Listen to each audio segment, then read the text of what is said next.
There's a chart I saw recently that I can't get out of my head. A Harvard business professor and economist asked more than 5,000 Americans how they thought wealth was distributed in the United States. This is what they said they thought it was. Dividing the country into 5 rough groups of the top, bottom, and middle 3 20% groups, they asked people how they thought the wealth in this country was divided. Then he asked them what they thought was the ideal distribution.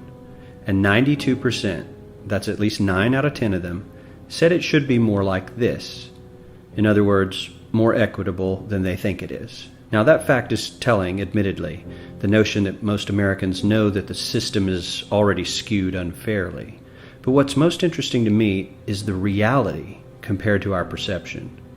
The ideal is as far removed from our perception of reality as the actual distribution is from what we think exists in this country. So ignore the ideal for a moment. Here's what we think it is again. And here is the actual distribution. Shockingly skewed. Not only do the bottom 20% and the next 20%, the bottom 40% of Americans barely have any of the wealth. I mean, it's hard to even see them on the chart. But the top 1% has more of the country's wealth than 9 out of 10 Americans believe the entire top 20% should have. Mind-blowing. But let's look at it another way, because I find this chart kind of difficult to wrap my head around.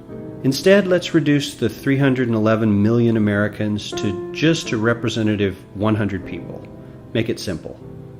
Here they are: teachers, coaches, firefighters, construction workers, engineers, doctors, lawyers, some investment bankers, a CEO, maybe a celebrity or two. Now let's line them up according to their wealth. Poorest people on the left, wealthiest on the right, just a steady row of folks based on their net worth. We'll color code them like we did before based on which 20% quintile they fall into. Now let's reduce the total wealth of the United States, which was roughly $54 trillion in 2009, to this symbolic pile of cash. And let's distribute it among our 100 Americans. Well, here's socialism, all the wealth of the country distributed equally. We all know that won't work. We need to encourage people to work and work hard to achieve that good old American dream and keep our country moving forward. So, here's that ideal we asked everyone about. Something like this curve. This isn't too bad. We've got some incentive, as the wealthiest folks are now about 10 to 20 times better off than the poorest Americans. But hey, even the poor folks aren't actually poor, since the poverty line has stayed almost entirely off the chart. We have a super healthy middle class with a smooth transition into wealth. And yes, Republicans and Democrats alike chose this curve. 9 out of 10 people, 92%, said this was a nice, ideal distribution of America's wealth. But let's move on. This is what people think America's wealth distribution actually looks like. Not as equitable, clearly, but for me, even this still looks pretty great. Yes, the poorest 20 to 30% are starting to suffer quite a lot compared to the ideal, and the middle class is certainly struggling more than they were, while the rich and wealthy are making roughly 100 times that of the poorest Americans, and about 10 times that of the still healthy middle class.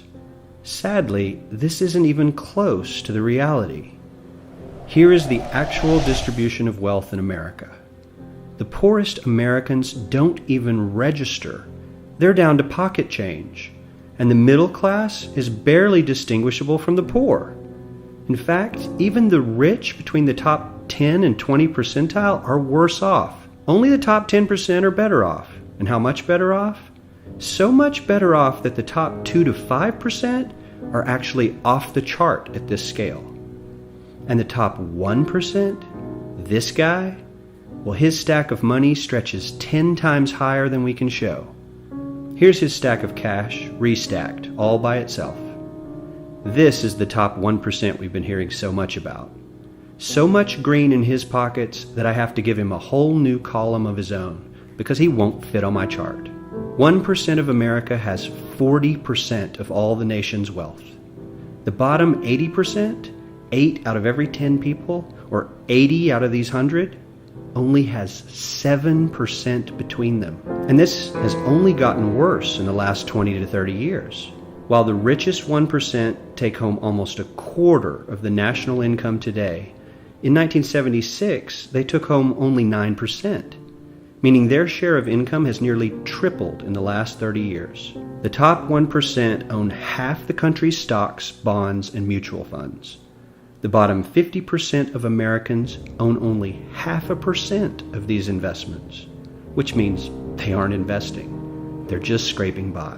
I'm sure many of these wealthy people have worked very hard for their money. But do you really believe that the CEO is working 380 times harder than his average employee? Not his lowest paid employee, not the janitor, but the average earner in his company. The average worker needs to work more than a month to earn what the CEO makes in 1 hour.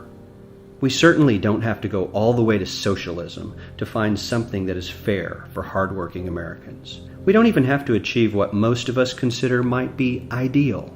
All we need to do is wake up and realize that the reality in this country is not at all what we think it is.